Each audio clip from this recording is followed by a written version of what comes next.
Hello friends, Rajni here food में તમારું સ્વાગત છે। આજે આપણે બનાવીશું વ્હાઈટ ગ્રેવીનું પ્રીમિક્સ। જો ફ્રેન્ડ્સ, આ પેન છે। હવે તેની અંદર હું આ 3 મોટી ચમચી કાજુ અંદર એડ કરી દઉં છું અને આ 3 મોટી ચમચી મગજતરીના બી છે તે પણ હું અંદર એડ કરી દઉં છું। હવે આ બેને આપણે ધીમા તાપે બરાબર શેકવાના છે, રોસ્ટ કરવાના છે। અને આપણે રોસ્ટ કરી લઈશું।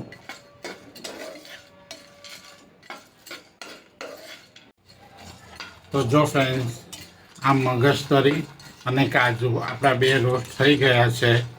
હવે તેની અંદર આપણે 3 ચમચી તલ અંદર એડ કરીશું। આ 2 ચમચી વરિયાળી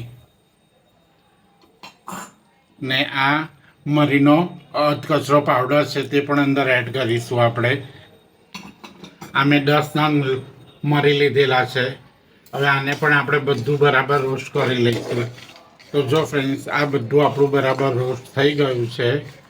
હવે તેને હું આવી રીતે એક ડીશમાં લઈ લઈશ જેથી આ બધું બરાબર ઠંડુ થઈ જાય।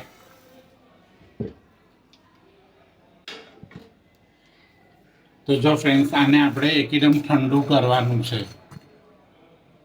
તો જો ફ્રેન્ડ્સ, આ આપણા કાજુ, મગજતરી, તલ, વરિયાળી અને મરીનો જે પાવડર આપણે એડ કરેલો તે બધું બરાબર ઠંડુ થઈ ગયું છે।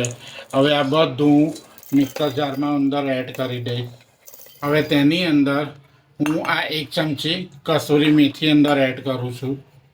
હવે તેની અંદર આ 1.5 ચમચી કાંદાનો પાવડર છે તે અંદર એડ કરું છું અને આ 2 ચમચી લસણનો પાવડર છે તે લસણનો પાવડર પણ હું અંદર એડ કરી દઉં છું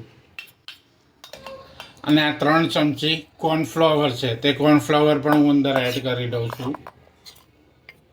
આ બધું બરાબર અંદર મેં એડ કરી દીધું। હવે હું આને બંધ કરીને આને કશ કરી લઉં છું।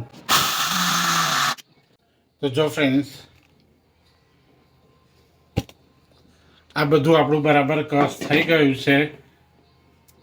હવે તેની અંદર હું આ 5 ચમચી મિલ્ક પાવડર છે તે મિલ્ક પાવડર પણ અંદર એડ કરી દઉં છું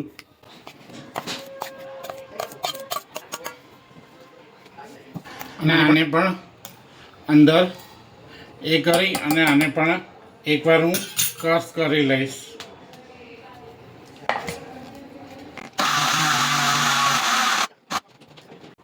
તો જો ફ્રેન્ડ્સ, આ બધું બરાબર મિક્સ થઈ ગયું છે। હવે જો હું આ ખોલું છું ઢાંકણ અને જો આ આપણું શાહી પ્રીમિક્સ કમ્પ્લીટ છે।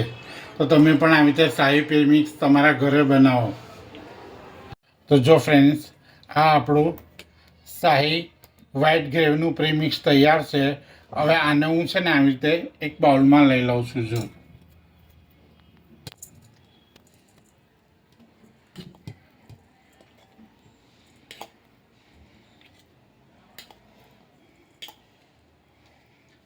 તો જો ફ્રેન્ડ્સ, આને મેં આ બાઉલમાં લઈ લીધું અને તેની અંદર હું આ 1/2 ચમચી મીઠું અંદર એડ કરું છું અને આને બરાબર મિક્સ કરી લઈશ।